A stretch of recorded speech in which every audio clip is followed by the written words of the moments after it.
Moncton High School, the Battle of Moncton. We'd ask all those who are able to please stand, and gentlemen, remove your hats as we prepare to sing our national anthem. And as we prepare to sing the national anthem of our country that is strong and free, please take a moment of reflection to think about the people of Ukraine and how our hope to bring peace back to this country in turmoil. Thank you.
Welcome, fans, to the final game of the final day of the final 12 here from TD Station in St. John. My name is David Tingley, and I'll be your man behind the mic for this final, this heavily anticipated, at least where I come from in the province, final between the Bernice McNaughton Highlanders and the Moncton High School Purple Knights. The female Purple Knights were not able to get the job done in the AAA final. The FHS Black Cats romped to a win there, but this school gets a second chance in the second game tonight.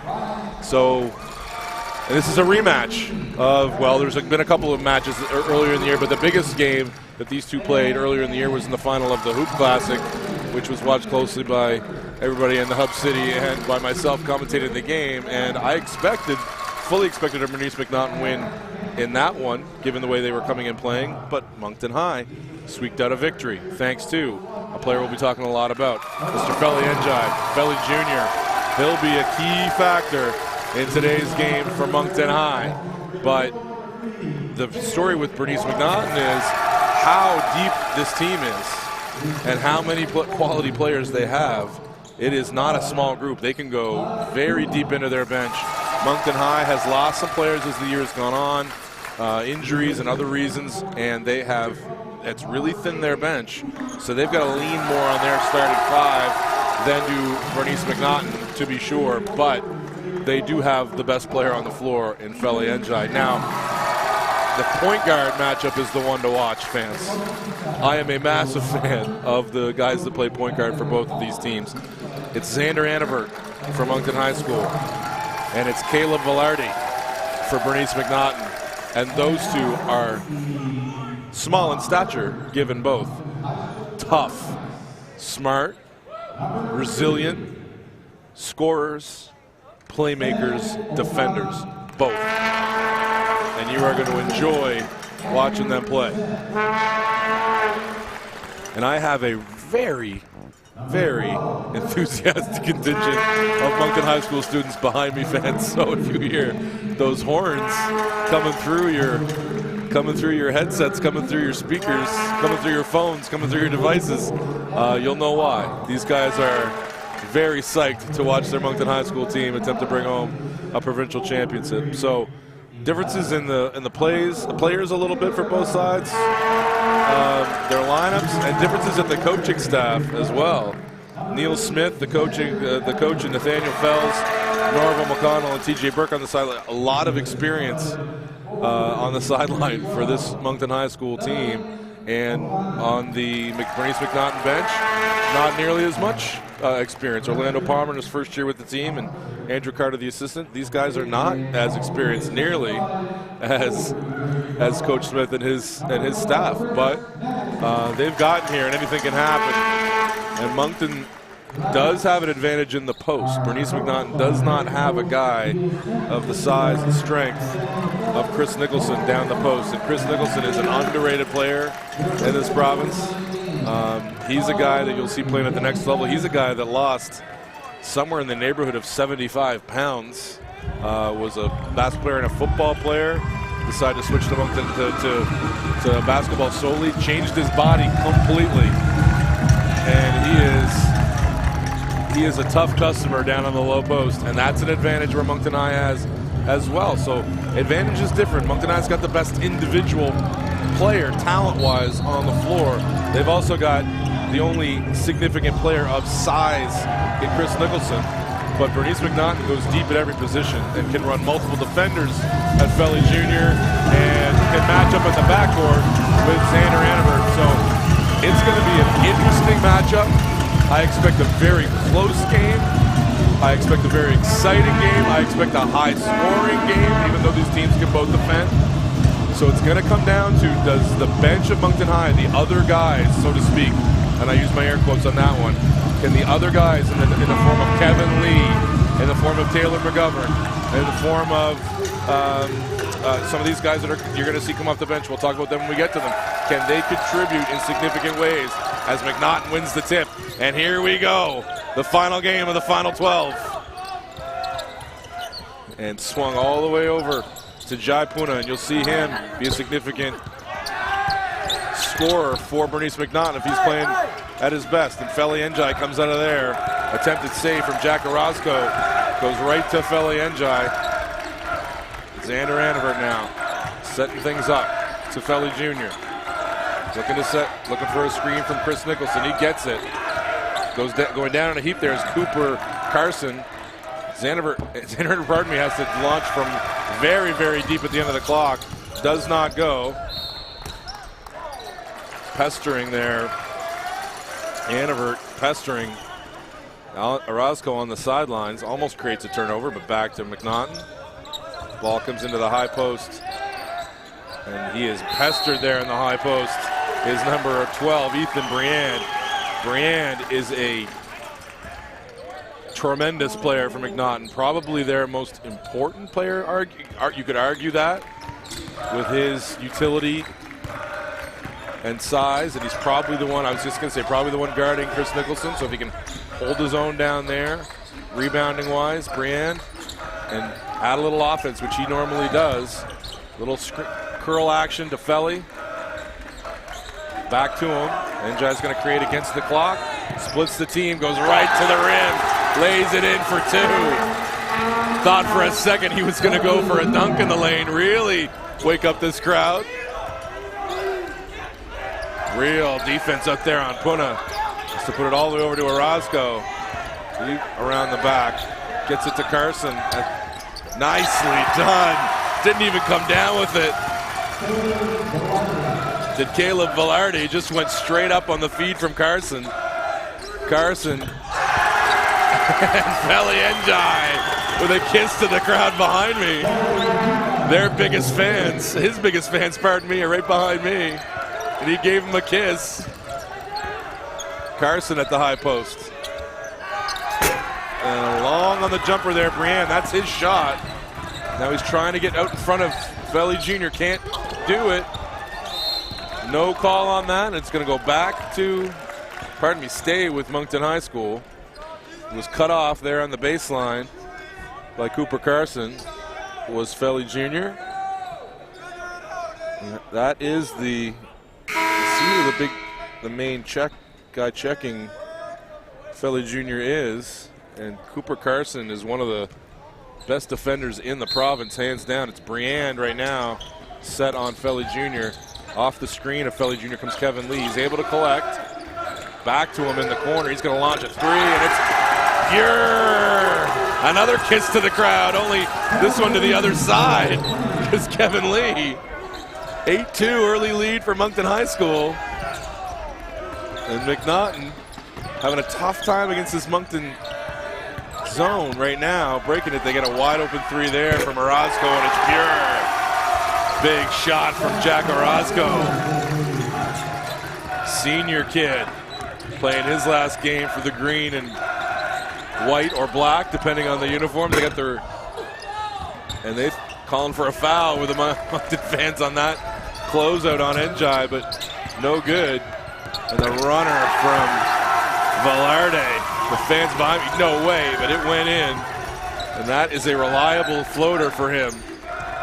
It's not, that is hard to do from the free throw line. And Brienne, wonderful defense on Njai. Njai splits it anyway, into the corner, finds McGovern, long on the three, rebounded by Puna.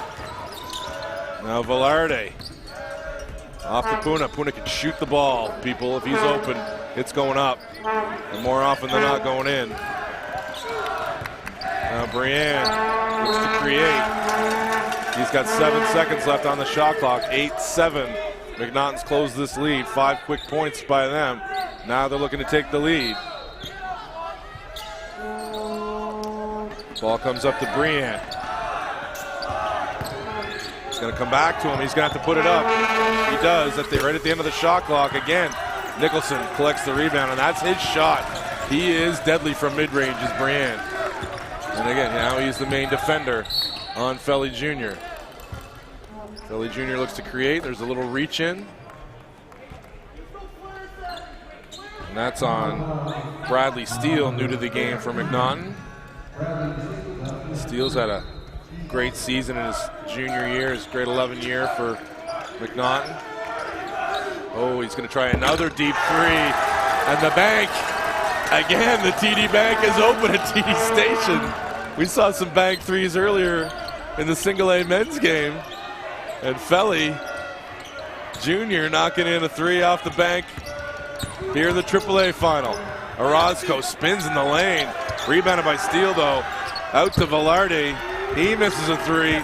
It's nothing but Purple Knights under there for the rebound. And Felly Jr. wants that ball. He's got it. Brand's on him. Blows by with the right hand.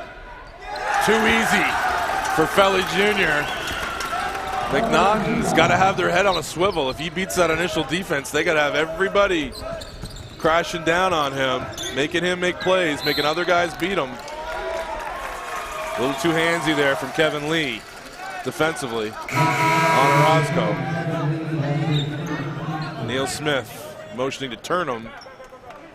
And Cooper back in now. Cooper Carson. Steele, I'm sure, will be getting his minutes again very soon. But I wanted to get Carson back in. He's kind of that glue guy for McNaughton, for sure. Oh, the blow-by for Orozco. Nicholson straight up defensively. Terrific job. Njai looking to split. Almost gets the end one to go.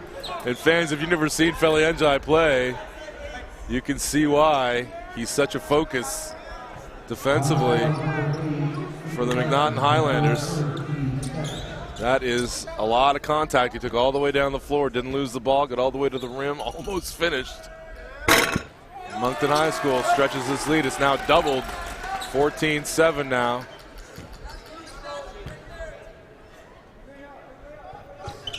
Two for two at the line, 15-7 lead. Moncton High reached the halfway point of the first quarter here from TD Station in St. John.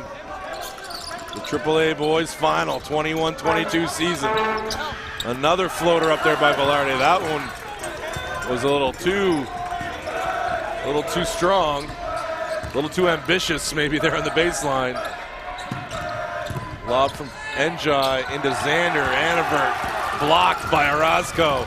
Gets it up to Cooper Carson. He takes it in against Felly Njai and finishes over Felly. 15-9 now. Bernice McNaughton back within 6, and it's Cooper that's going to be the primary defender on Njai this whole game. Brienne gets caught on him on a switch. Annevert with the start and stop move, but it gets it knocked away. down on the floor, jump ball back to Bernice McNaughton. And good hustle all the way around there by the McNaughton defenders. And Orlando Palmer gives 5 to Jai Puna on the way by for his hand in causing that turnover.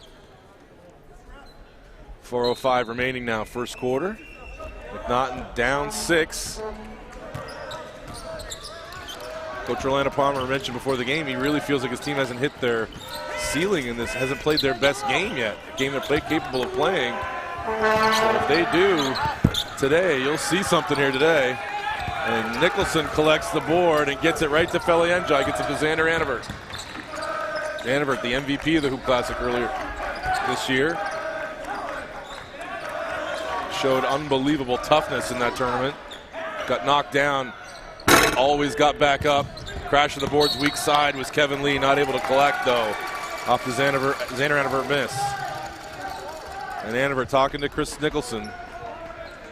Roll, man, roll, I'll get you. Moncton sitting back in this zone defense that is effective because of how long they are at some of these positions with Feli, with McGovern, with Nicholson. Lots of length, lots of strength. And another runner, look at that shot from Caleb Velarde, the magician. Boy, that's a tough shot. He's made 2 out of the 3 that he's tried. I wouldn't attempt that shot, let alone make 2 out of 3. Lee inside to Nicholson. He spins, can't finish, but he collects. Up and banks it in a second time. Chris Nicholson. And again, that's a place where they can take advantage of that. That's his first touch here, really almost 8 minutes into the game. Puna. Oh, they find, nice move by Brienne at the free throw line. It's going up and in, and 1 for Brienne. Nicholson was just a little bit late getting there. Ever so late. That's a big hoop for Bernice McNaughton. Ryan Stultz now into the game for Jai Puna. And Puna just hasn't gotten his shot off. So far in this game, that zone of Moncton doing a good job on him. Looks like he's not going to spend too much time on the bench, however. Up and in for Brienne, the old-fashioned 3-point play. Back to a 3-point lead for Moncton. Annevert, great things, running a screen with Njai, not there, off to McGovern. Back up to Njai. Feli Jr. looking to make a move. Cooper Carson cuts him off, and now he's going to pop a 3. It's short. Rebounded by McGovern nicely, keeping it alive. Look at that left-handed look from Annevert. Just too high for Feli Njai. Back to Bernice McNaughton.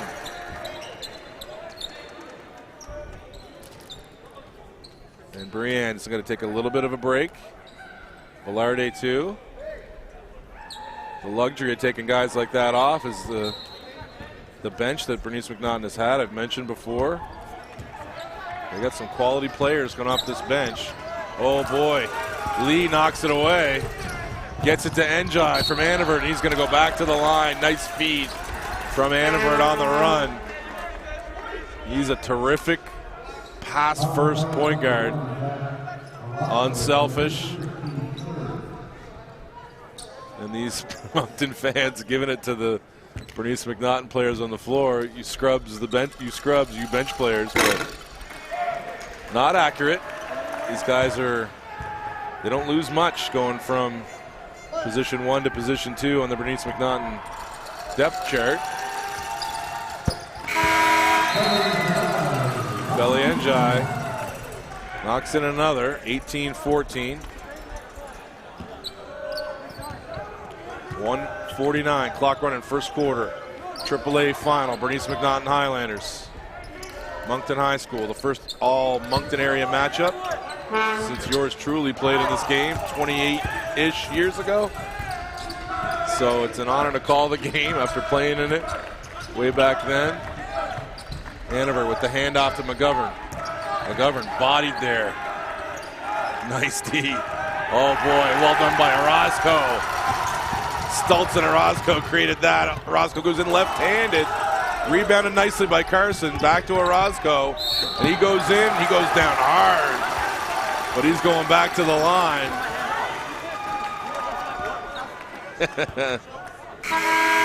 And Coach Orlando Palmer came out, make sure that those guys got their 2 thumbs up from him for their effort at the defensive end. He was enthused. And he's been enthused about what he's seen in his last few minutes, this run that Bernice McNaughton's been on. They got down 9. Now with this free throw from Orozco can get back to 2. And the noise behind me from the Moncton High faithful didn't shake anything. And that's a foul call on Orozco, or on Carson. Well, that's a tough one.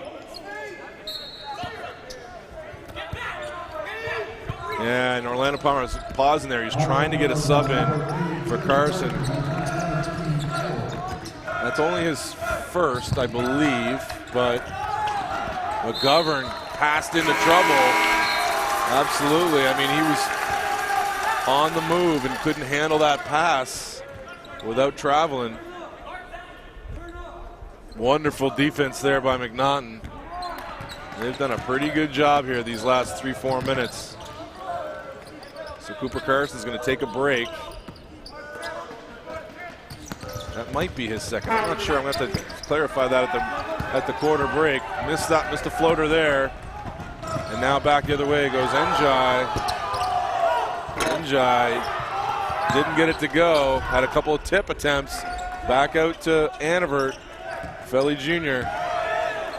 Going to bring it out. Going to try to go against Stultz. And Stultz says no way. Well defended there by Ryan Stultz. Now they've got 8 seconds to work with. Goes Moncton High. Annevert with a bullet pass. McGovern couldn't handle it. It's a turnover. And Orlando Palmer is as animated as any coach you'll find on the sidelines, encouraging his guys. And McNaughton now has 10.9 seconds left to work with. Gentry Leet, his first appearance in the game for Annevert. And they got 7 seconds left. Moran, cool as you like. He's going to get no panic in him, but he missed the shot. Crashing the boards of McNaughton. And the first quarter comes to an end. 18-16 Moncton High School lead. And we got the tight matchup that we thought. And Coach Neil Smith lobbying for some calls for his players underneath the hoop. And we'll see how his lobbying affects the referees here in the second quarter. Pretty cleanly played first quarter, not a heck of a lot of turnovers. So this is an interesting situation to be in, having done these two teams once already in a pretty high profile final at the Hoop Classic, and having to be a super tight classic, really. That one was an instant classic. Bernice McNaughton had the lead. Fourth quarter, Moncton High came back. Felly Njai kind of put the team on his back in the fourth quarter, and it was a Moncton High victory. A little bit unexpected, I'll be honest, by me. I've kind of felt that McNaughton kind of had the depth to handle and the defensive matchups to handle Felly's offense and force Moncton High to beat you other ways, but you know, he's a talented guy, Felly Jr., and he finds a way, and he's found a way all year to lift up his team, and he's gotten them here. So I expected two very close games last weekend to decide the trip to the Aiken Center, I said the Aiken Center, gosh, I'm still stuck 28 years ago, to the TD Station here in St. John. And Moncton High handled Fredericton High fairly easily in their own gym, and Bernice McNaughton handled Rothsay High, I wouldn't say easily, but it was definitely, I expected a super tight game, and if you'd have made me pick before the game, I probably would have picked Rothsay, but because they were just, by uses of a tiebreaker, them being the home team. But McNaughton, and by Coach Orlando Palmer's telling, they just did a great job against that zone of Rosse, getting the ball into the middle of the key and making Rosse make decisions and scoring the ball effectively. And it'll be interesting to see as this game goes along, because Moncton High is going to continue to play that zone of theirs, whether McNaughton can start having more success against that zone of Moncton High schools. Njai behind the back, spin. Orozco stays with him. Look at that handoff, though, to Chris Nicholson. And Felly Jr.'s talking to the McNaughton bench, I think. Somebody going to guard me? Little Larry Bird action. Coach, you got anybody over on the bench there that can guard me? Steele almost with a turnover. Up to Briand. Knocked away from Briand as well. Gets it back to Orozco. He's got to put up a three. Almost banked it in. Anavert collects. And Felly Jr. brings it up. Briand is now his main check. Pulls up in front of him. Man, that's tough to handle when he can get all the way to the rim. We can shoot the three. And he's also got the in-between game. He's the full package as Felly Jr. And he's tough to handle one-on-one. And Puna, I think he thought maybe the way that Velarde passed it, he thought maybe there was somebody behind him. I don't know. It seemed like a weird kind of body language out of Puna on that missed pass. Back to 6 now, the MHS lead. McGovern. Over to Andrew Smith. Up top to Chris Nicholson. Takes the pass over to Annabert. Over to McGovern. McGovern tries to go baseline. Tries to slip a pass in there. Not there, and he steps out of bounds, and it's back to Bernice McNaughton. Lots of chatter here at this end about the zone, and they get another tipped ball and a turnover. And McNaughton not as efficient against this zone as they were against the Rosse zone in the semifinals. Felly Njai with those big steps and the finish, and he is pumped up with every hoop he gets. He gets more and more pumped up. So he's really gotten going. And McNaughton's not been able to change up his flow at all. And now here at this end, a turnover. So just kind of not the best body language from Bernice McNaughton right now if you're a fan. Just seem to be frustrated a little bit, hanging their heads, little mental mistakes. That stepping out of bounds there was unforced. But right now, the story, as it always is for the Moncton High Purple Knights, is Felly Njai, 17 of the 24. He's up to with 8:12 on the clock remaining in this half. And only 3 players to score for Moncton High. Chris Nicholson with 4. Kevin Lee made a 3. Other than that, it's all Felly Njai. And for the Highlanders, it's been Caleb Velarde with those those leaners that he's made. Tough shots for 6 points for him. And 5 for Jack Orozco. Other than that, nobody with more than 3. So Briand 1 for 6 from the floor right now. And Bernice McNaughton 6 for 19 from the field overall. So just not scoring at an efficient rate for Bernice McNaughton, and no answer for Felly Njai on the defensive end right now for them either. And I expected something different of that. I expected for them to make his life a lot harder. And you'll see, maybe they've got a backup plan. All right, we're going to guard Felly like this, but if he goes off, here's plan B. We'll see what plan B is for Bernice McNaughton. They better have one, because Felly Jr.'s rolling. He's initiating the offense up top, between the legs. Takes Orozco, floater, short. That's the kind of shot they want to force him into. Velarde pushing the pace. Picked off by McGovern nicely. Pushes up to Xander Annavert. Annavert smartly waits and then takes it hard and goes down hard. And if you're a Moncton High fan, every time this happens, your heart goes up in your throat a little bit, because Annavert, he throws his body around. for a little guy. And he goes to the floor like this at least once a game. Asking for a hand up, took a second there to collect himself. And he's smart like that, and very sportsmanship, good sportsmanship there from Ryan Stultz, the man who smacked him. Go over there and give him 5.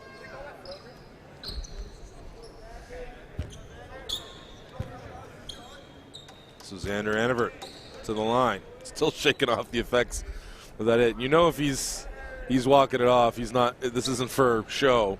You know he took a hit. Now he's set.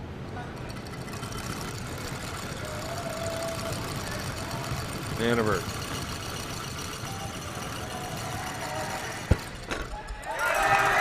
Up and through with the first. His first point of the evening after 4 misses from the floor to start his night. A couple of misses aren't going to keep Annevert out of this game. And he pushes the lead out to double figures now for the first time for Moncton High School. Now Bernice McNaughton's facing a deficit. They probably didn't expect this early anyway. Not that you don't have your ups and downs in a championship game, but oh, that's a big one. And I've been talking about how you can't leave Puna open. And against this zone, they haven't gotten him many touches, but up and through, I believe, with his first attempt of the night, it is. And Felly dances around, gets it to Nicholson inside. He can't finish. He's met by Brienne. Orozco on the push, finds Puna. Oh, and he just had happy feet there. His feet were faster than his brain. Into the game comes Tyler Wilson for Bernice McNaughton. Ethan Brienne. And Coach Orlando Palmer keeping him close.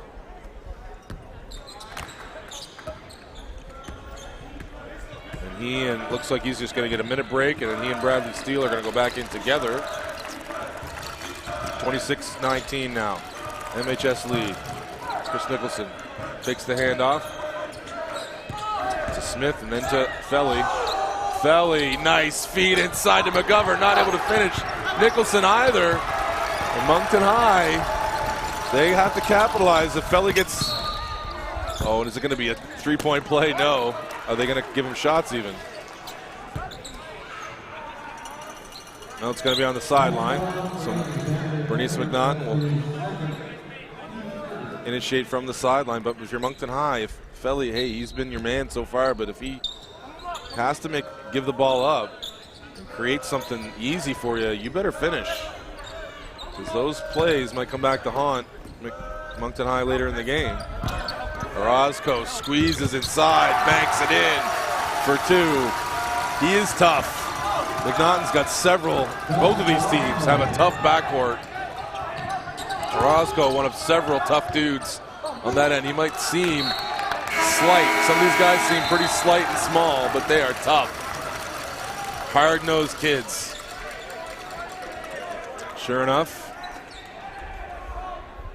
back into the game. Comes 12 and 13, Brienne and Steele. A little bit more muscle up front for McNaughton. Puna up to Brienne. Brienne drops it down to Steele. Can't finish. Felly Jr. bothering that shot from Steele. Heard the footsteps. Couldn't finish. Well cut off there by Orozco. Excellent defense, and back come the other way come the Highlanders, and Orozco's going to lay it in. Good defense at one end. And excellent offense at the other. And timeout, Moncton High. Bernice McNaughton was down 10. They've narrowed this gap, cut it down to, pardon me, I was going to say in half, but no, it's down to 3 points. 26-23 with that last finish from Orozco. Up to 7 points on the game for Jack. And as we near the halfway point, pardon me, of this second quarter, fans, this is as interesting a game as I thought it might be leading into it. We've had some momentum changes. We've had Orlando Palmer conducting a very energetic timeout, as he is one to do. The man has energy. I'll give him that. And his first year in the program, he's got his team at TD Station as Xander Anivert's, I guess, friends and family, repping him here in the building. Lots of these big fatheads, they call them, these posters. Moncton High's got a few of them popping up around the arena. So 5:54 to the mid-game break here, fans. And I have a feeling we're going to have momentum changes, lead changes. This whole game, we'll see. And it all centers around Feli Njai, really. He's really the fulcrum for this game. How he's defended by McNaughton, whether he can get his game off the way he wants to, or whether he's got to share the ball, and if he does have to share the ball, can his teammates finish for him? And we've seen them do it. He's had a great supporting cast all year, these guys. Anivert, Nicholson inside, McGovern with his three-point shooting.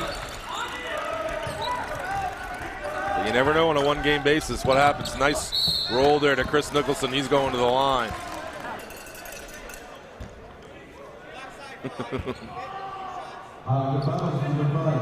And Orlando Palmer discussing, hey, if you slide over there, just stay still. Don't, make him go up through you.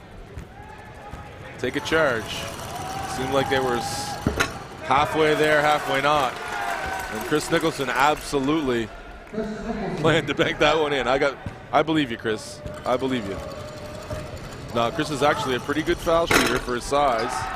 Got a pretty soft touch.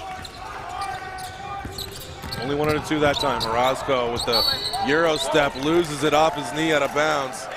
Good hands there from Anivert. I think bothered him a little bit on the way by.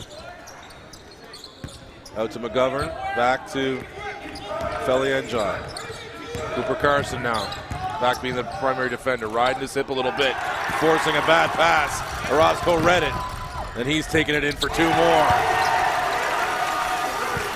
Well read by Jack Orozco, one of these collection of terrific defenders that Bernice McNaughton has.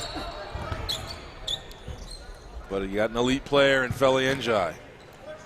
And whenever you got an elite player in Feli Njai, he puts that quality defense to a test. And he just did again. Cooper Carson.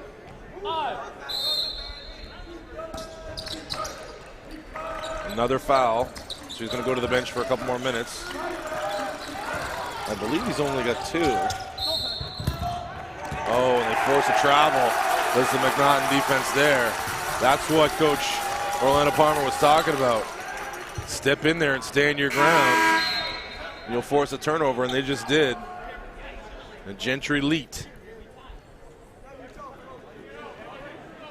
Checks back in. Xander Anivert going to get probably a short break. But he's walking something off, Xander. You still wonder that fall he took earlier, whether it's got some residual effects. Velarde over to Puna. He's open for 3. Oh, that's usually money. That's usually money. Playing with fire, leaving him open, but 1 for 2 on the night is Puna. Belly up defense there. Leet back to Feli Jr. Gets into the lane. Well defended by Orozco. He got to hand it to him there. He finished through the contact. Solid D. Just better from Feli Jr. Grand. Oh, good look downstairs, but Chris Nicholson there to knock it away. 4-point MHS lead here, 29-25, 4:07 left on the clock.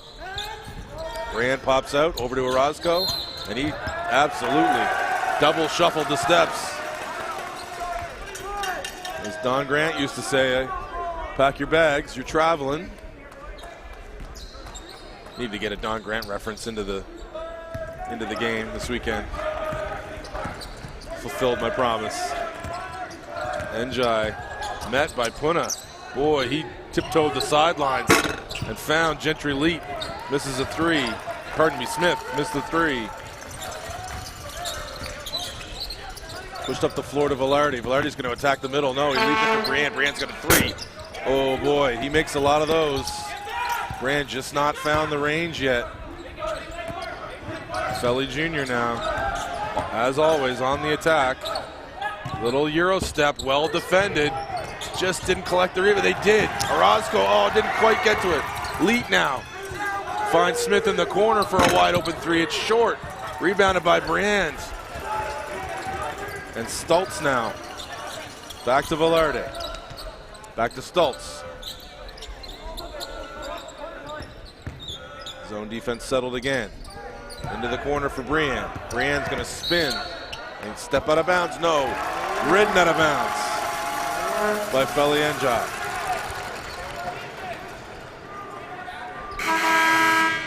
And back into the game is Steele.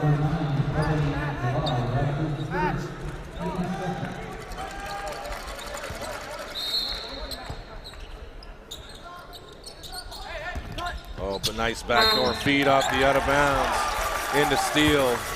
Good cut from him. He's going to the line for two.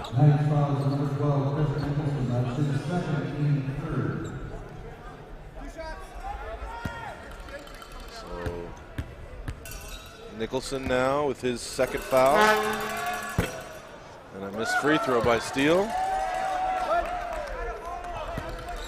Got one more. There it is.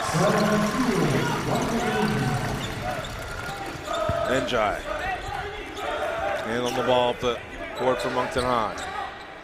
Chris Nicholson setting the screen. Oh, he's not going to use it. He's going to launch a three. Steps into one, and it's pure. Boy, if he's going to make those, it's going to be a long night for Bernice McNaughton. He's just going to walk up and step into a three like that from 3 feet behind the line. Kuna fakes the pass, pops the three, back rims it. Orozco, Velarde, trying to get at that rebound. Not able to do it. Secured by Gentry Leet, grade 10 player from Moncton High School. Hands off to McGovern, back to Leet. Leet going to pop a two. A little bit long, rebounded there by Nicholson, back out. Swung all the way back around to Leet. Leet's going to find Njai with a hand in his face. Felly Njai off to the right. 32-26, Moncton High leads, under 2 minutes now. These last 2 minutes of a game like this, of the first half, often really important. And a good start to those last 2 minutes for McNaughton with Velarde, another difficult floater. The third one like that he's made. Njai's going to pull up at the foul line, misses badly, rebounded by Leet. Njai wants a foul on that jumper. Looked like a good challenge to me from Briand. Back to the line now is Gentry Leet.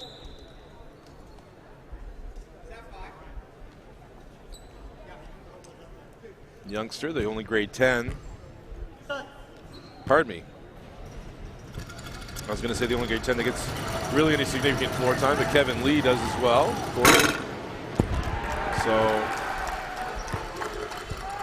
losing some players certainly is Moncton High. Nicholson and Njai. They return some pretty good players to this squad next year. So not only are they an excellent team this year, they're set up for success as the years come. Annevert, a grade 11 player. Roscoe looking for somebody at the high post. There's Briand. They want to run things through them. That's how they had success last week in the semifinals. Not able to finish though with Steele. He's got to finish. And Orozco collected it, but then turned it back over. Orozco now, the defender on Njai, moving his feet. Look at that. But Felly Njai retreats. That retreat dribble and the re-attack. And then he gets back to bother that layup attempt from Steele. So now this lead out to 7. Moncton High threatening to take an even bigger stranglehold here. Yeah, carried the ball. Good call. Yeah. I know Coach Neil Smith having a little discussion about it, but there was you can turn your palm over a little bit, but if you carry it for a full step, that's going to be too much. That's going to be something that's going to get called every time. So a break for McNaughton. See if they can take advantage.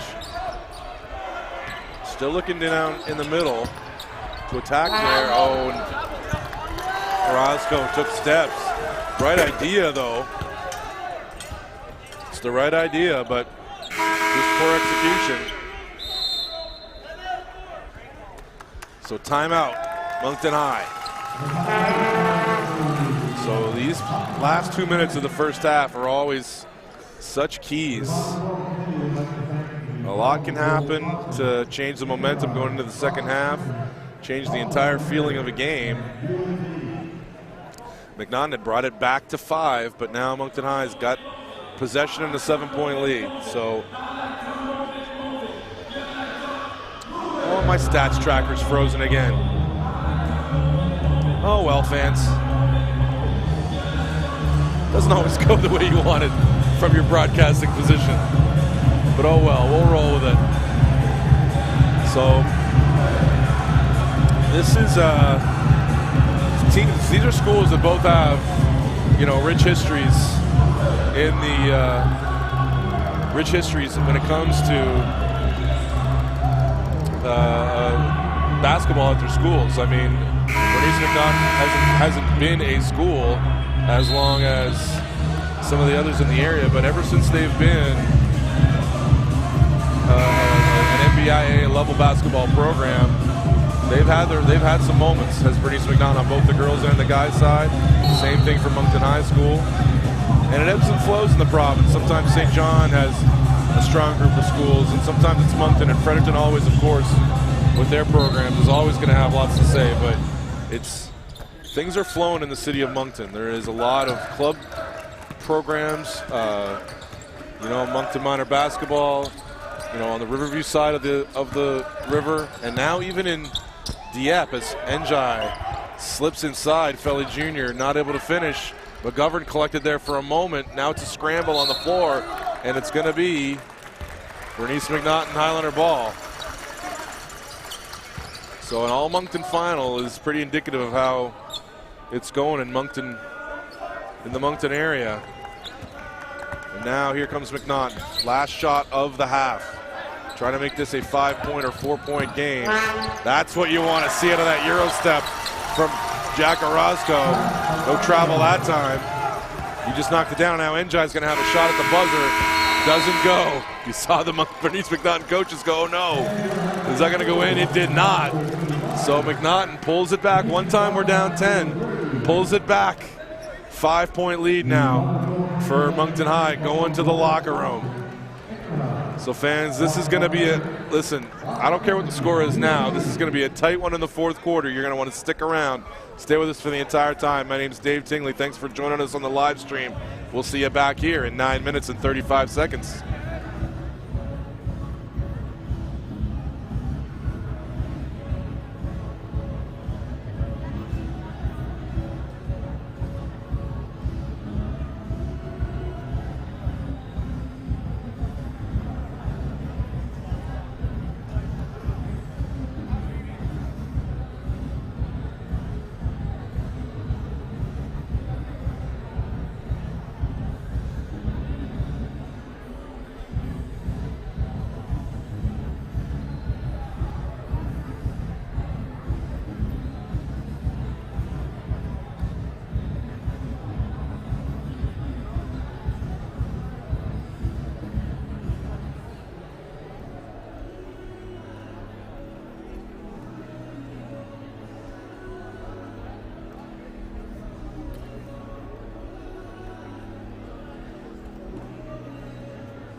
And welcome back, fans, to the second half of the final game of the final day of the final 12. I'm Dave Tingley from TD Station in St. John, bringing it to you live here, and this game is living up to its pregame billing. I don't care what the score says on the scoreboard right now, 35-30 Moncton High. It is. I think this is going to find its way to be a few possession game, one possession, two possession, no possession game come late in the fourth quarter. I just think that's where these two teams are headed. I don't know how it's going to get there, but it's going to get there. And stick with me as we take the journey, won't you? So fans, McNaughton ball to start, 5-point deficit. No doubt discussing the name Feli Njai at halftime, but they turn the ball over. That's not going to, how they defend Felly Jr. isn't going to matter if they turn the ball over like that on the offensive side.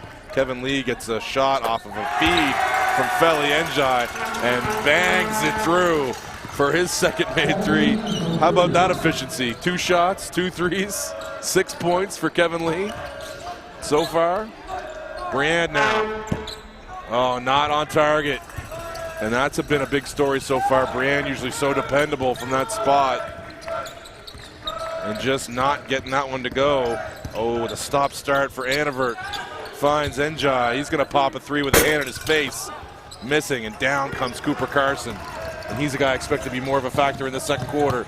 Nicely done. Nicely defended, though, by Njai. Up on the rim. Bothered there, Velarde, by Njai on that shot. That whole offensive break was dictated by them being intimidated by the presence of Njai. Now at this end, Felly Jr. called for a travel before a foul. So the leading scores in the first half for Moncton High, Felly Njai, as we just talked about, 24 points at the half on 24 shots. How about that? Boy. Everything goes through him. Look at that. Chris Nicholson's been doing a good job at that spot in that zone. Got a couple steals, got his hands on many more passes. So 38-30 is the score. Bernice McNaughton trailing the Moncton High Purple Knights. Kevin Lee swings it all the way around. Anavert. Now Njai is going to have to create. They're late against the clock. Throws up a 3, and it is short. And it's going to bounce out of bounds. Talked about Cooper Carson being a key member, Keith, got to look at here in the second half. His defense is not going to waver. He's always going to give you max on that end, but he should give the Highlanders more than the 2 points he gave them in that first quarter. He's a guy that can put the ball in the hoop a little more for Maurice McNaughton as well. Orozco now, the leading scorer from the first half, sets up his man Puna, and that's an automatic. The bench popped to their feet going, they expect Jai Puna to knock that down, and he did. Now he's got 2 threes on the afternoon. Lee set up in the corner for another rainbow. 3 for 3 for Kevin Lee. 9 points for the grade 10 kid. Doing his job opposite Felly Njai. When you catch it and you're open, shoot it and score. That's what he's got to do. Oh, corkscrew inside for Orozco. Comes up short there on the follow. And Steele back up and in. Had some bodies in front of me. Couldn't see who was doing the rebounding there. McGovern forces his way in. Drops the shoulder. That's an offensive foul every time. Steele took it right on the numbers. As he dropped that shoulder. Coach Neil Smith isn't so sure. McNaughton now. A little bit momentum change so far in this half. The shot goes up from the perimeter for 3. Doesn't go in. And Njai runs over Puna, but Puna on the block. But that's the kind of thing you want to... That's the kind of thing that you want. How about that? Neil Smith, grab the ball so we could have a conference with Chris Nicholson. Ask for the ball from the referee. Love that. Good acting, Neil. Oh, gosh, I forgot that I had it. Oh, and that's a travel, and it is. Nicely done from Velarde. Forcing the travel from Felly Njai. Back to McNaughton now. Orozco off a strong first half. 13 points. Velarde, his backcourt mate, with 8. The other leader in the first half for McNaughton. They're going to need some fellas to come along with them. Steele spins and scores in the lane. Now 2 hoops for him early in this second half. And good closeout there on. He's going to get back, and he closes out again inside to Nicholson. I'm telling you, the 2 times they've gone to Chris Nicholson inside on a post-up, they've gotten 2 hoops, and now an attempted 3-point play for Nicholson. That's something. I mean, look, Felly Njai has been lights out so far in this game. But if you're going to want to balance, a little bit of balance to make some more guys a threat, to be even more powerful and explosive, finding a secondary scorer is going to help, and that could be Mr. Nicholson down there inside. He's got quite an advantage. Not able to finish the three-point play, however. 6-point lead Moncton. Velarde into Brienne. Brienne's got to get going for McNaughton. He shares it with Velarde. Velarde long on the three. Rebounded there on that side. Taken away by Lee, or Annevert, excuse me. Taken away from Stultz. And now Lee, nope, shares it with his teammate. Oh, it slipped out of his hands completely. You could see that as soon as he let it go, McGovern just slipped right out of his hands. Came up 10 feet short. Now Orozco on the wing. Orozco now spins through Annevert. Crosses over. Briand now. Oh, it's the step through. Nicely done from him. Can't finish though. And Moncton High collects Chris Nicholson. Njai up to Annevert. They're going to run screen here. Hand off to Felly. He uses the screen from Nicholson. Not much of a roll there. And now they're going to have to just throw up a three at the end. That was a terrible possession for Moncton. Real no juice behind any of those screens and rolls or anything at all. And now they get a foul here. So if you're going to run those dribble handoffs, those screens, those screen rolls, you got to do them with some juice. A defense like Bernice McNaughton, you're not going to get anything off of that. It seemed all too casual there, that last possession from Moncton High. Nothing done with any force. McNaughton swings all the way over to Puna. Puna into the corner to Velarde. Velarde dribbles it back out. That was a terrible attempted pass. Was never going to get there. 2-on-1 the other way for Moncton High. Annevert with the step through and the finish. Not sure what the plan was there for Velarde with that blind pass there. That's a much better pass in there to Brienne. We'll see if Brienne can wheel and deal and score, and he does. Throws it up there against Nicholson. That's probably the hardest shot he's taken all night. Only his second field goal. Back door to McGovern, back to Nicholson. That was pretty. McGovern dropping a dime for Nicholson. He's been quiet, but boy, that was a big play for his team. And he asked for a sub. I think he took a shot. Steal there, goes up for the jump hook. Had an open teammate, didn't see him. Just rimmed out on that jumper. Kevin Lee trying to squeeze between people. Earns a foul on steal. Yep.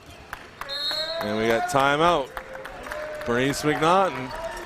The good work at the start of this half. They've kind of squandered it a little bit. It's been just a little bit messy both ways here so far in this quarter.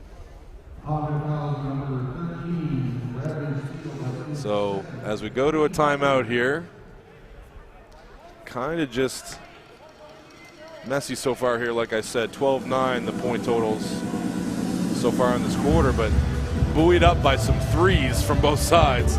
And we talked a little bit about how, you know, Felly going off like this with 24, that's a big deal. But if he's got things are going to probably narrow down for him in this third and fourth quarter. A well-refereed game will, you know, make sure that they're not the ones deciding it. The players are, so you might have some contact go. And if Bernice McNaughton can get a little physical with Felly Jr., he's going to have to share that ball. And guys like Kevin Lee and Nicholson and Annevert are going to have to come up big. And they've been quiet for the most part. Nicholson is up to 9 points and 5 boards, but his opportunities, he's only had a couple off of those post-ups where he could really do some damage down there with a guy on his back. And Kevin Lee, of course, efficient gets with 9 points on 3 of 3 from the three-point line. So Felly Njai up to 24 points and 9 boards on the night for him, so a double-double in his future for sure. And he's got it against Velarde. Over to Lee. Lee puts it down left-handed, swings it to Annevert. Annevert now inside to Nicholson. He's got that advantage, but he doesn't finish. Allows himself to be bullied a little bit. There's a little bit of contact there. Wasn't called. Into the corner, wide open for Puna. Comes up short, but he gets that rebound. Velarde skates into the lane with that floater.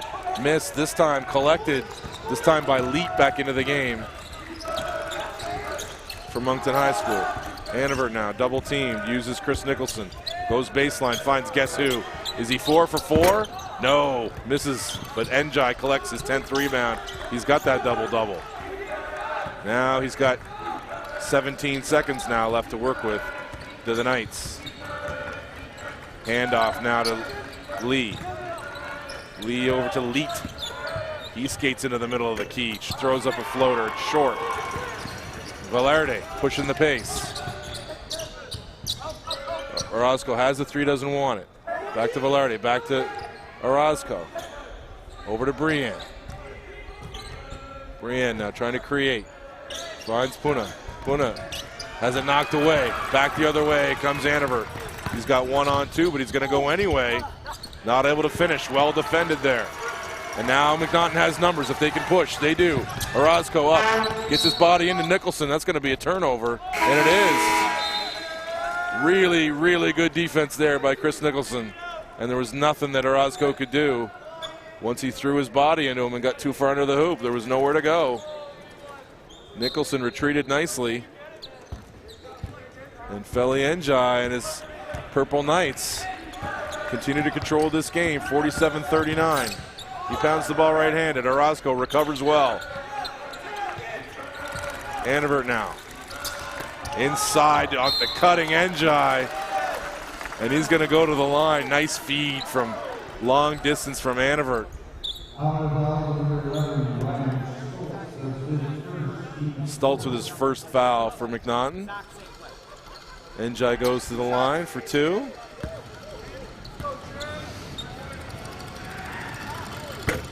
Misses the first. Only 3 for 9 at the line for Feli Jr. And again, it kind of just, it's got that feel of misses the free throw, but Nicholson huge on the glass. Collects his 6th rebound. And he's going up. Another chance to push this lead for Moncton High up to double digits.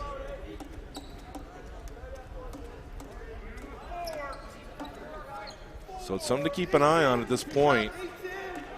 Njai only 3 for 10 from the free throw line. I'm not saying there's going to be a Hackafelli going on here at some point, but if that's where he's feeling, if he's feeling a little bit uncomfortable at that spot, put that away in your mind for later.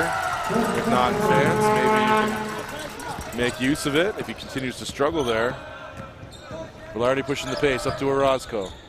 9-point deficit for McNaughton. Orozco dances into the lane, throws up one of those floaters, gets the rebound. Back up and back in. Caleb Velarde missed the first one, got his own offensive board. Smallest guy on the floor, finished. Njai now off to Chris Nicholson, makes a smart pass to Lee on the perimeter for 3. 4 threes for Lee. And boy, how about a big man like Nicholson that can gather that pass off a screen and roll at the foul line and make the right decision. He did. Cooper Carson collects that on the baseline, turns it over almost. Steele able to collect, and a little good bounce, good luck for McNaughton. They could use it right now. Steele able to lay it in for his 3rd hoop of the half. The lead back down to 8. Njai pulls up, finds Lee in the corner. He's going baseline on the drive. Tries to leave it to Nicholson. It was nowhere for him to go. Cooper Carson had it read perfectly. The swing all the way over to Orozco. Orozco's going to pop in and out for 3. Nicholson again on the boards. And he's dominating at that spot is Chris Nicholson. 7 boards now for him. Inside from Njai. Nice feed to Xander Annevert. Dropping another dime is Feli Njai. And there's Gentry Lee committing 1 on Caleb Velarde. his first foul. He's going to have a little chit-chat with Coach Neil Smith on the sideline. An appreciative whack on the back there. Keep going, keep at it. Playing hard is Leet. It's a tough spot for a grade 10 kid. Ooh, and getting the roll there is Ryan Stultz. Big hoop for him, his first field goal of the game. Brings the lead back down to 8. So McNaughton staying in it here. Nicholson this time gets the ball taken from Velarde. Up ahead to Orozco. He waits for Njai to go by. Velarde gets the rebound. Misses there. Briand though crashing from the weak side. Up and in. McNaughton back to 6. Only 6 seconds left now. Annivert's got to push. I don't know if he knows how much time's left. He's going to pop from way out. And it's long. And just as they did in that first quarter, they ended with a little bit of a flurry that brought them back from a 10-point deficit to 5. This time they're down to 6. McNaughton. And just, you feel like Moncton's playing a lot better maybe than Moncton High.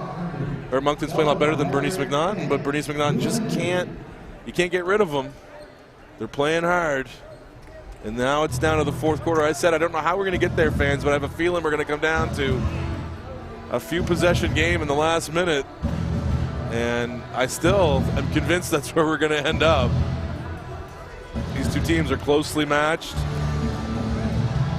And McNaughton's just always found a way. They're tough, hard-nosed, mentally tough.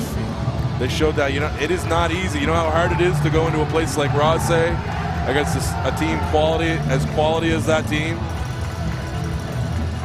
and put over 80 points on the board and come out with a trip to the TD station for the finals? That is not easy. And nor is it easy if you're a Moncton High. Your Moncton High fans are out there going, hey, is it easy to beat FHS in the semifinals? No, not even in your own gym it's not. So these two teams are well deserving of their trip to this center and well deserving of the opportunity at the banner. And now it's going to come down to 12 minutes for the banner. 2021-22 NBIAA AAA men's basketball final. It's Annivert, it's Njai, it's Lee, it's McGovern, it's Nicholson from Moncton High. It's Velarde, it's Cooper, Carson. I always want to call him Cooper. It is Briand, it's Stultz, it's Orozco for Bernice McNaughton. And if you're looking for X factors in this quarter, if you're a McNaughton fan, again, I'd look to Carson, I'd look to Briand. Both of them have been very, very quiet considering their normal output at the offensive end. Cooper Carson's only attempted one shot. Briand's 3 for 12. That's not like him at all. I expect them to have some sort of a fourth quarter, putting them in good position to come back here. And Moncton, as always, is Felly's the man. If he's not scoring, who is? Felly drives on Orozco, spins. Great defense. But Nicholson able to collect, and more great defense, and it's a shot clock violation. They don't feel like there's enough contact warranted there. I think Bernice McNaughton, I think the referees are right. They did a good job just staying straight up. Terrific defensive possession to start the quarter from Bernice McNaughton. Cooper Carson on the drive, gets in the lane. That's what I expected out of him. A little more fire. Just didn't finish that time. Orozco now squeezes through, pops it up. It's not there. Cooper Carson trying to keep it alive. Not able to. That's where he gets his opportunities. Effort, desire.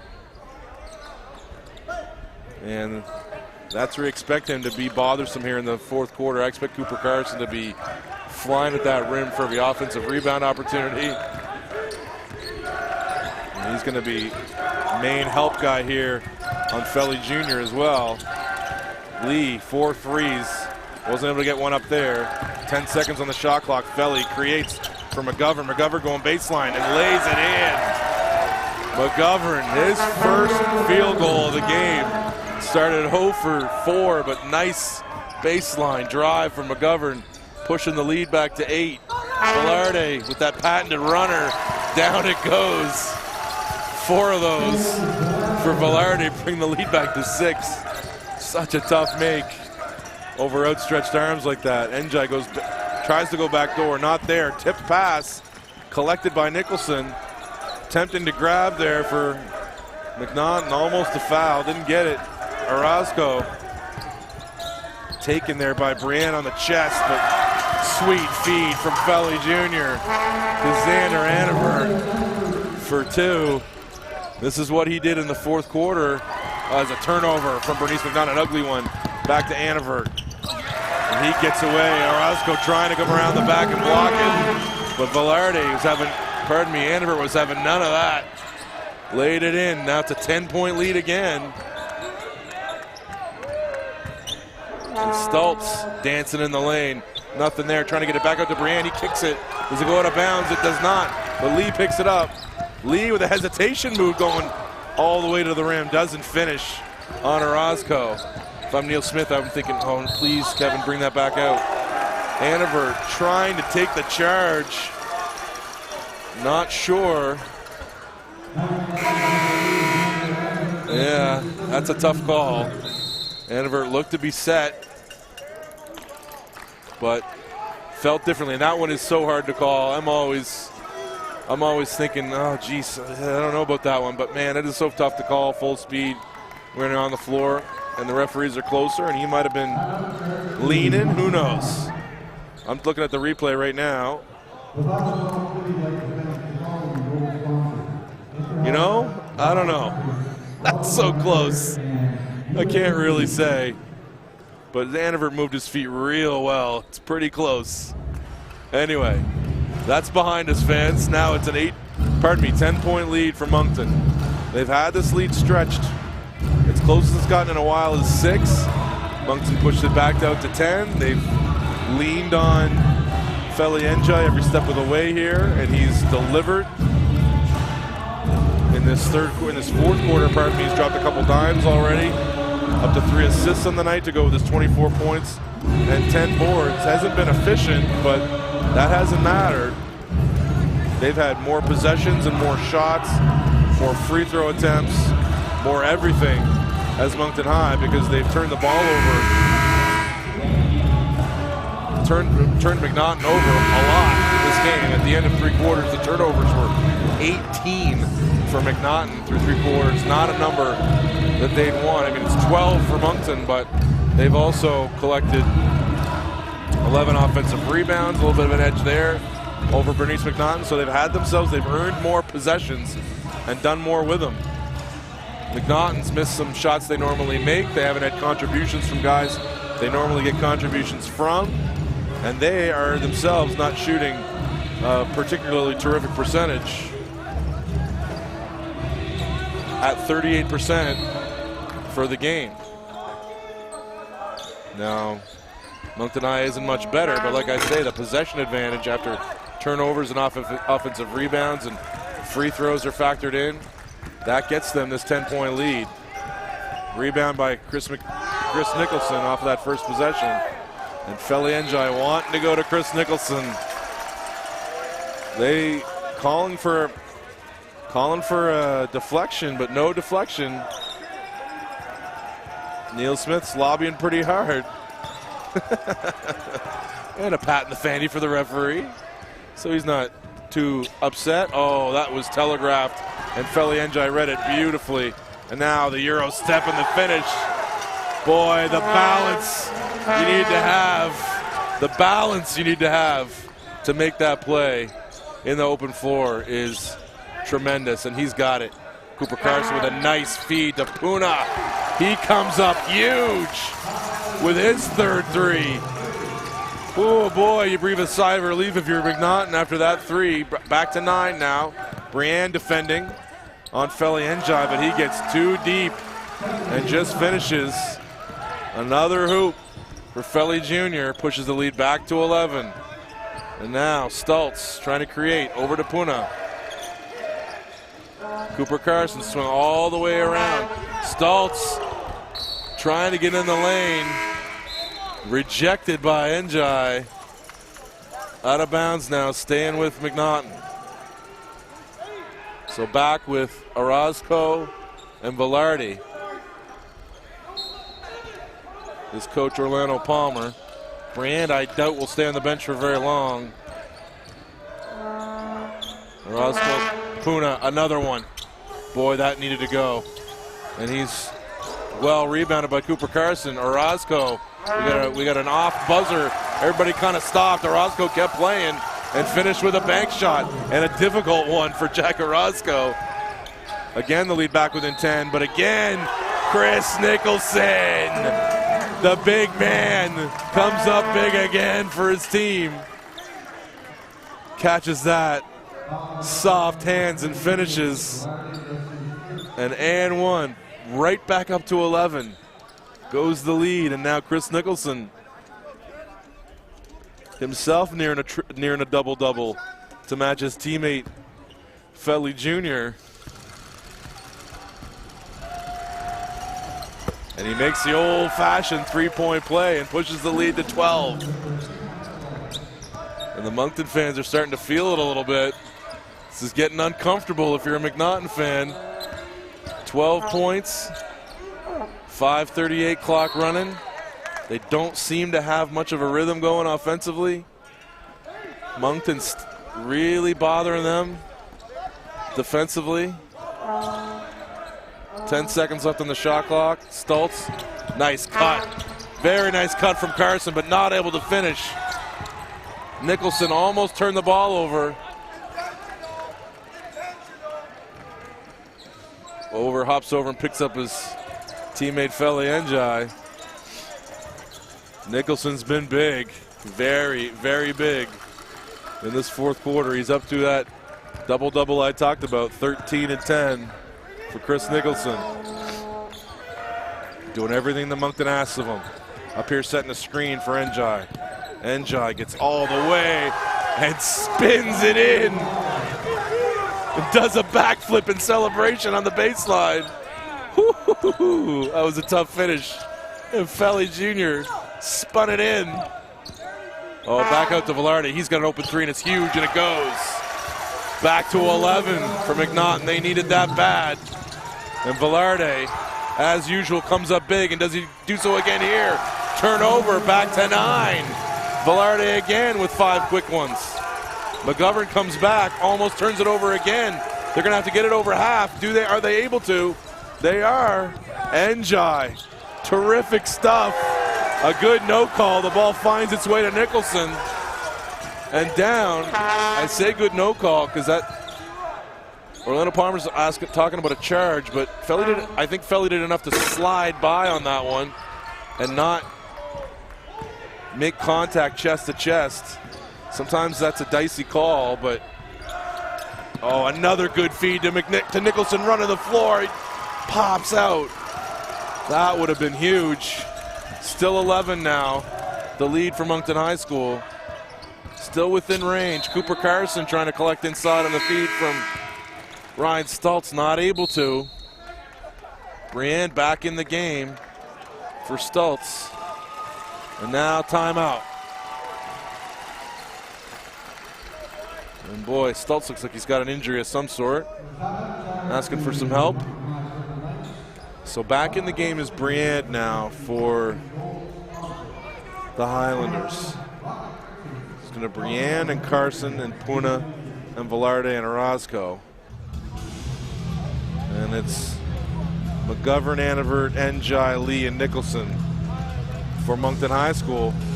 And those are the 5 they've been riding, and it's the 5 they're going to ride the rest of this game. And thanks to my helpers online there, too. Good point made by helpful assistant Brian Crosby, and thanks for listening out there, Brian. He makes the point that six of the 8 teams in the various AAA finals this year were Moncton area schools. So you go back to JV, guys and girls, 6 of the 8 were local schools. So, yeah, good point by Brian. It's absolutely true. The game in Moncton, especially on the guys' side, has grown by leaps and bounds. There's all kinds of club stuff that you can play, and importantly, there are coaches and administrators and parents etc., that are willing to put in time, volunteer time, transportation time, whatever, to have the kids fill those spots and play in all those leagues and all those teams. And there's just so many guys playing basketball in Moncton right now. This is probably, I mean, this is only the beginning for Moncton schools. Oh, not able to finish on the reverse is Orozco. That would have been big. Now Annevert slows it down for good reason. 15 on the clock. You're going to see Moncton High run as much clock as possible. And Orozco, Orlando Palmer says you're going to call that one now, and I kind of get where he's coming from. There's been some reaching and clawing and biting and scratching that's gone uncalled. All you're asking for is a little, oh, what a 5-second call from Moncton High. And all you're asking for is a little, you know, consistency from the refs. And I think this has been a pretty well refereed game. I'm not saying anything like that, but sometimes a call sneaks in like that. You're going, it hasn't been called much all game. So it can be frustrating, but shockingly, referees are human. Puna over to Velarde. Velarde over to Brienne. Challenged on that throw. Oh boy, that would have been huge. Feli Njai out there challenging Brienne in the corner, and he knows what I know, that Brienne, while he's 3 for 12, he's a threat to make it at any time. He's a solid shooter. And he closed hard, but he gave him 3 at the line. So 3 big ones for Ethan Brienne.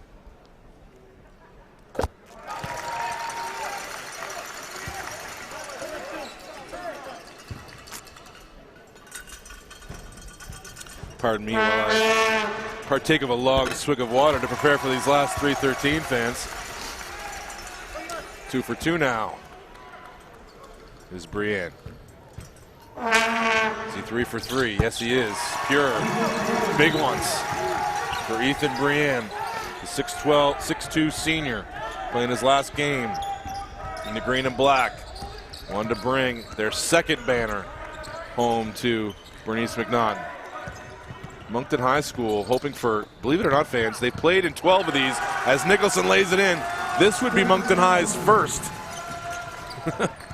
At least according to the spreadsheet that I've been looking at. I've been trying to, it doesn't sound right, so I've been like battling in my mind going, where did they win one? And I can't find it. So Moncton High fans out there, if I'm wrong on that, or pardon me, if this spreadsheet that I got that was given that of all the champions, if that's wrong, and I'm merely repeating it, you know. So if I'm wrong on that, please somebody tell me on Twitter, @HoopsTingley, or on Facebook Messenger, or to my phone directly. Feli Njai, he has to force one up at the end of the shot clock. And Moncton High, that's not necessarily the worst thing in the world to run a huge Neil Smith. I don't know what he's acting out, but he's not a good actor. Ethan Brienne manages to collect and finds Velarde. Gets it back to Brienne, and that is his shot. And he just hasn't made a bunch of them. And Cooper Carson keeps that alive, but another missed one from Brienne. And Feli attacks, cut off by Orozco. Oh, almost a steal there from Velarde. Annevert gets it out to Lee. Lee smartly doesn't take the 3, but then looks like it's deflected out of bounds.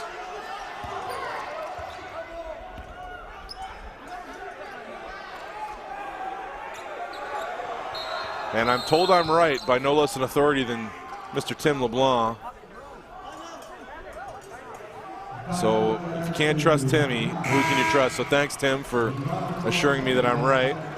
Moncton High has never won this. This is astonishing. I can't believe I'm learning this for the first time sitting here right now. I thought for sure, but they've been, by my count, this is the 12th time, and they're 0 for 11 in this game.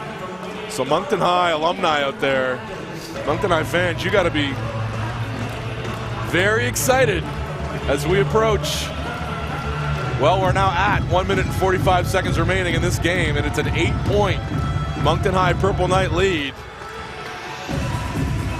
I mean, I hate to point out that Riverview's got 3 more than Moncton High, but we do.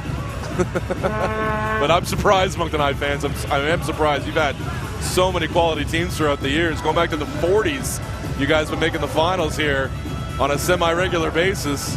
I can't believe some of those teams in the 70s, the 80s, and 90s didn't win, but you didn't. So, oh boy, the first one in the first banner for the AAA boys basketball up in the Moncton High gym. I think you deserve one. But also, Bernice McNaughton, you got a terrific team on your hands here. And you got lots of grade 12s, but you got tons of grade 11s and good ones. And you got a heck of a JV team. So, you know, McNaughton in good hands. McNaughton was in the JV boys final for AAA as well. So you know that no matter how many grade 12s they're losing a bunch of good ones. They got tons of replacements and tons of guys coming back. So this won't be the last time we see McNaughton in this game. Blocked shot from Cooper Carson. Keeping McNaughton in it. Saying, whoa, announcer, take it easy. Don't hang that banner in Moncton High's gym just yet. Orozco looks baseline, back out to Velarde. They got to attack. They need points. And oh boy, how'd they leave him open? How did they leave him open? Puna reins it in and commits a foul over there on the sidelines. Only their third. I like the foul. You get stuck in these situations sometimes towards the end of games where you don't want to commit fouls, but at some point you might need to put Moncton High School on the line. You don't mind one of these fouls with minute 15 or minute 20 left, forcing their hand, and inside goes, that's going to be a jump ball. Inside goes Felly Njai. I was going to say, if I'm Felly, I am pulling that back out. There's no need for a quick hoop right now. So Bernice McNaughton forces the jump, and they got the ball back. The old announcer's jinx maybe here. Counted the chickens early. Orozco dances in the lane, loses it. Turnover, McGovern, and he's fouled by Ethan Briand. But again, since the turnover happened, it's not the worst thing in the world that there was a foul there, because now you're in a position, you know, in 30 seconds or 45 or a minute from now, you need to put somebody from Moncton High School on the line. You can. So here comes the trap from Bernice McNaughton. And a three from the corner for Lee. Didn't need it. Followed by Njai and blocked. Looked like a lot of contact. Boy, that looked like a lot of contact. No call.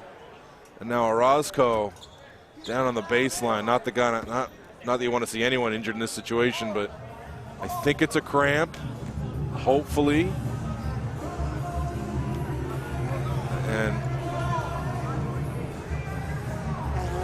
And some chit-chat going on here at the benches.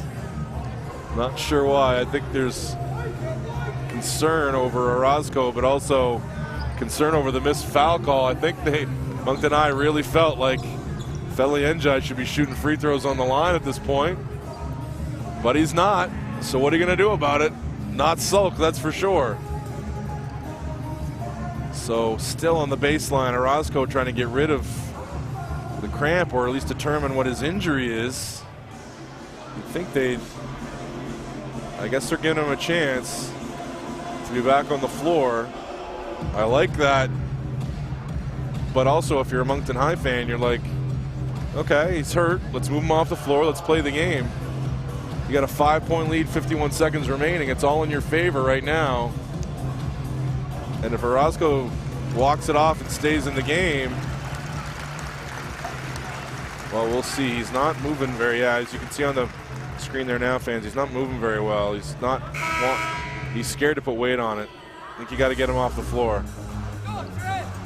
Yeah, he's walking pretty gingerly. That's not good. Jack Orozco is a beast. Love the kid. And look there, Neil Smith going over. Absolutely. Neil Smith wants to win this game. He doesn't want to see guys like Jack Orozco walk off the floor and not be able to come back in. His team or not.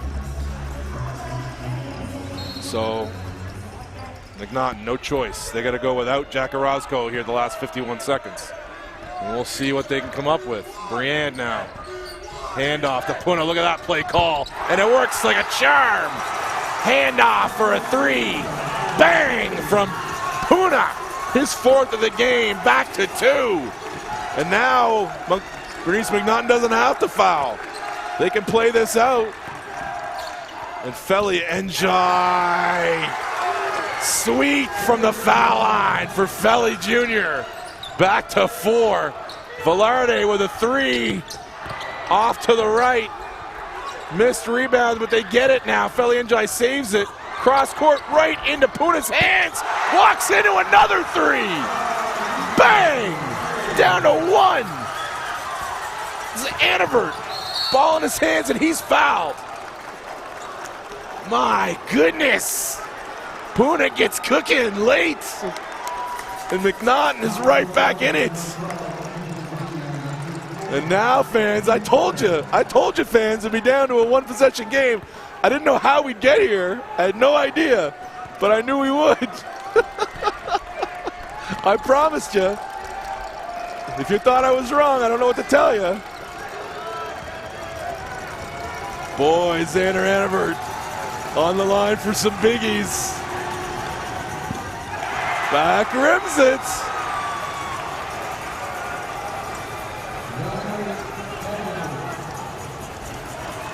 Oh boy, now all the coaches resetting. Who's got fouls to give? How many timeouts do I have? And Puna now, Coach Orlando Palmer coming over to Puna. I don't know what they drew up. Hopefully something as nice as that last play out of the timeout. Misses both, but Feli Njai on the rebound, and now he collects, and he's going to go to the line for 2. Oh, a huge missed box out from the Highlanders. And 5 fouls now on Puna. The marksman now to the bench. And he gets the advantage here is for McNaughton that they can bring their fellas in and talk about it a little bit. First things first, secure the rebounds. Feli Njai made his biggest play of the game, collecting that one. So he's 3 for 9 at the line of this game. I said this might come down to, this might rear its head again, and it has. Going to the line now for 2 shots is Feli Njai. He makes them both, and McNaughton's got to make a 3 to send this game into overtime. And lots of instructions now for McNaughton and Moncton High. This could be, hey, you could have a 1-point lead in the ball. We could have a 2-point lead in the ball. We could have a 3-point lead without the ball. What's going to happen? Njai misses the first. 3 straight missed free throws for Moncton High. And McNaughton fans are up. 2 straight. Out of bounds to McNaughton. And boys, oh boys, Moncton's pretty sure it should have been with them. It happened so quick, I didn't really see it. But Chris Nicholson was the first player to have his mitts on it. We'll see if we get a replay, fans. Boys, oh boys. I hate to take credit for being such a smart dude, but I was prescient when I said I don't know how this is going to get to a 1-point game, to a 1-possession game. But I knew it would. These 2 teams match up so well. These 2 teams want it so bad. These 2 coaches want it so bad. So if you're a Moncton High fan, you have not committed, you've committed 2 fouls so far. So if I'm Neil Smith, do you trust your guys to know when to foul? That's hard when it's high school guys and it's You got some grade 10s on the floor, you got some grade 11s, you got some grade 12s, you got a mix. Do you tell them to foul, lengthen this game out a little bit? If you foul them, that wastes time. You're going to inbound it again. You can really do it a second time. You only got 2 fouls. But we'll see how this plays out. Feli Enchais is wearing a headband the whole game. 7 seconds left. Takes it off. Throws it to the bench.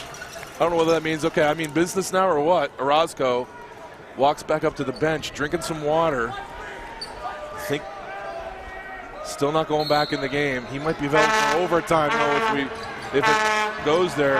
Over to Velarde. Oh, tipped out of bounds. They wanted to go to Velarde. Look for the 3, or at least catch it at the 3-point line, but tipped out of bounds by Enjai. Into Velarde, going back to Moncton High. Nice defense by Moncton High. Made it real difficult to get that pass in bounds. And it was tipped out of bounds. I'm not sure what McNaughton's arguing. That was clearly touched by Velarde and then out of bounds. So they don't even get a shot up, McNaughton. Oh boy, that's rough. Hearts in your throats now, McNaughton fans, but far from over. Moncton's got to get the ball in bounds. Moncton's got to make a free throw. And they have missed 4 free throws in a row to keep this game where it is. So if you're McNaughton, you try to play the same belly-up style that they just did. Out of this timeout, though, it's going to be in the backcourt, I believe, Moncton High, or is it going to be in the front court? Man, I'm so thrown by these rules now. Oh, it's late, but I got to put another lozenge in here, fans. Because if we go to overtime, which, does anybody think that that's not a possibility at this point? No, it is in the front court. Excuse me, of course, fans. Front court. Moncton's got to get it in. I would think you're going to run a play for, look, normally you'd think Feli Enjai, but he's 3 for 11 from the line in this game. Where do you run it to? They're going to him, though. They're putting their faith in Feli. Run the play. Gets it into Lee. Lee finds in the corner. McGovern's going to have to be the guy to make the shots. Cooper came over there. They got Houts on fire. 3.6 seconds left now. And 5 fouls on Cooper Carson. My goodness, and Cooper Carson doesn't realize it until just now. And that's tough for him. He's a grade 12. That's his last moments of his high school career, no matter what. Oh boy. So if you're McNaughton, you've got to be thinking, we got to find some way to win this in regulation. Because are we going to have Velarde? Are we going to have Orozco for any overtime? And we already have had 2 guys foul out. So into the game now comes Tyler Wilson. Hasn't played a lot so far in this game. Only a minute and 55 seconds in this game for Tyler Wilson. Now he's on for the most important 3.6 seconds of his basketball career. Now McGovern at the line. He can put this, oh boy, 5 straight missed free throws.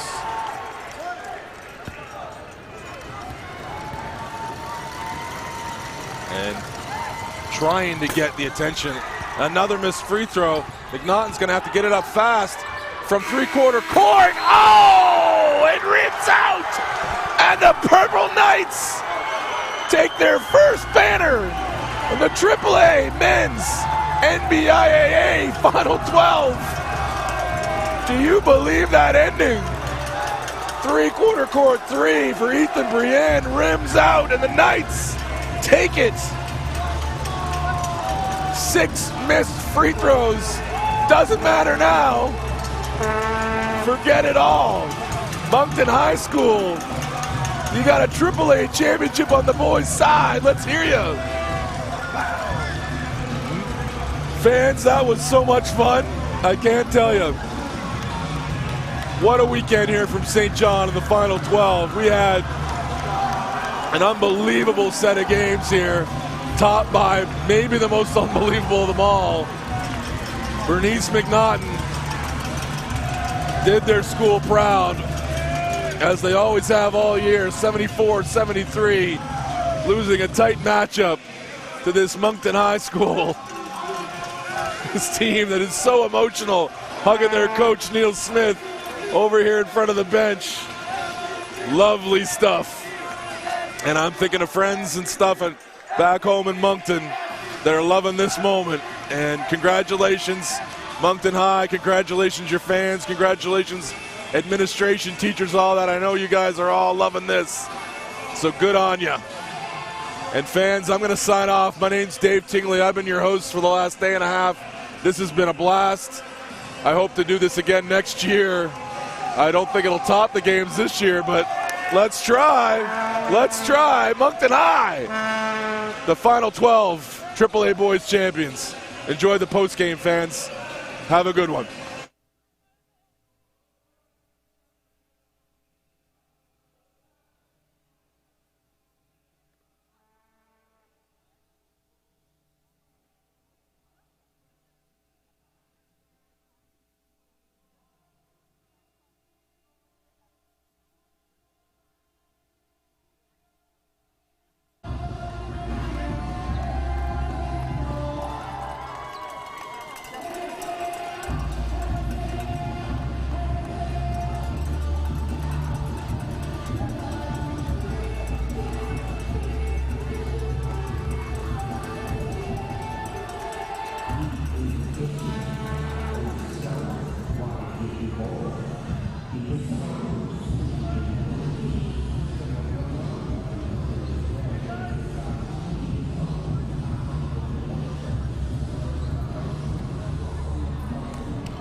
Okay, folks, I think these two teams deserve another big applause.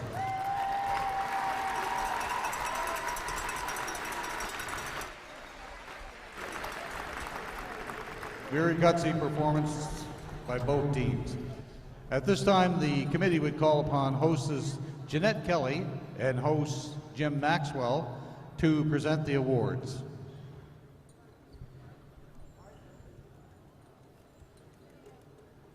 And we'd ask Coach Orlando Palmer to come up and hang the medals on the team's necks. Please come forward when your name is called. A graduating senior, number 1, Jack Orozco.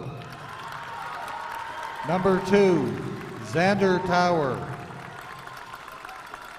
Graduating senior, number 3, Caleb Velarde. Number 4, Matt Stewart. Graduating senior, number 5, Hai Puna. Number 6, Aiden Vautour. Number 7, Tyler Wilson. Number 12, graduating senior, Cooper Carson. Number 9, graduating senior, Cooper Lennox. Number 10, Josh Holler. Number 11, Ryan Stoltz.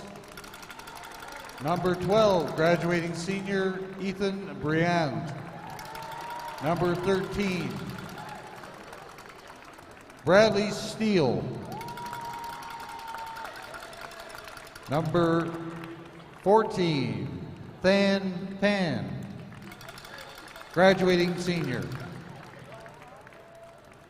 Number 15, Ethan Grefford. And number 16, Quinn Strang.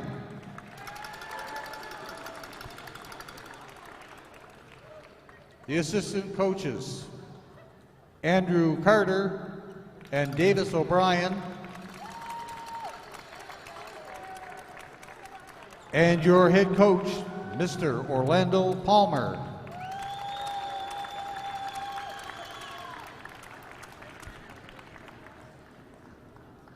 And now we'd ask the captains, please, from Bernice McNaughton High School to come forward and receive the NBIAA runner-up plaque.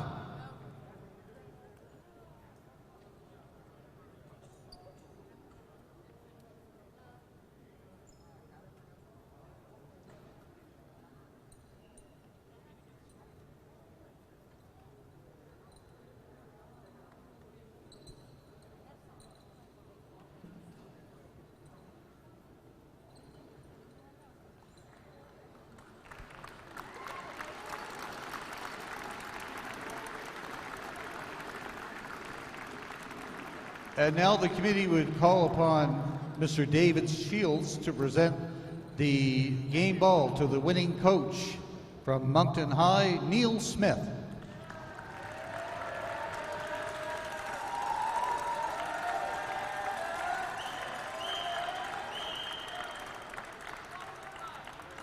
And Neil, you can hang around to help put the medals on. Please come forward when your name is called. Number 3, Samuel Otani. Graduating senior number 4, Taylor McGovern. Number 6, Andrew Smith. Number 8, Alexander Annevert. Graduating senior number 9, Feli July. Number 10, Kevin Lee. Graduating senior. Number 12, Chris Nicholson. Number 22, Gentry Leet. Number 32, Jeremy Tipper. And number 44, graduating senior, Evan Arrow.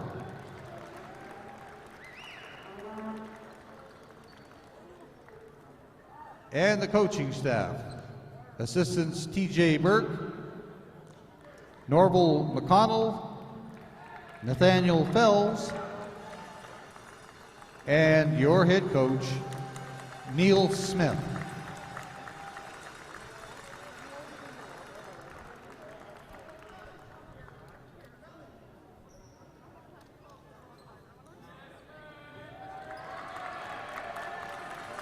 And now we call upon Darlene Shields again to present the Player of the Game Award for the runner-up team. And with a 17-point effort this evening, number 1, Jack Orozco.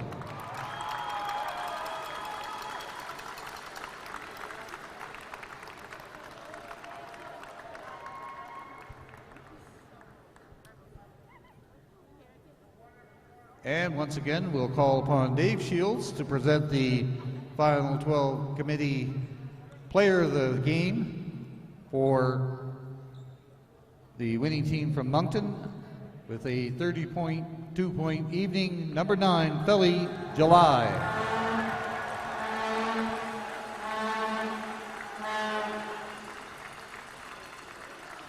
And last, but certainly not least, we have the Executive Director of the NBIAA, Allison Ouellette, will present the championship banner to the captains from Moncton High School.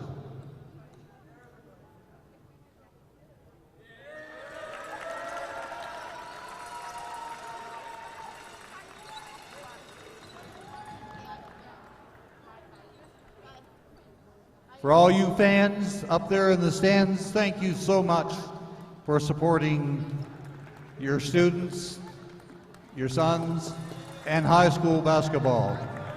That wraps up our tournament. A big thank you to the Final 12 Committee here in St. John, who do a fabulous job every year. We bid you good evening and safe trip home to everybody. Thank you.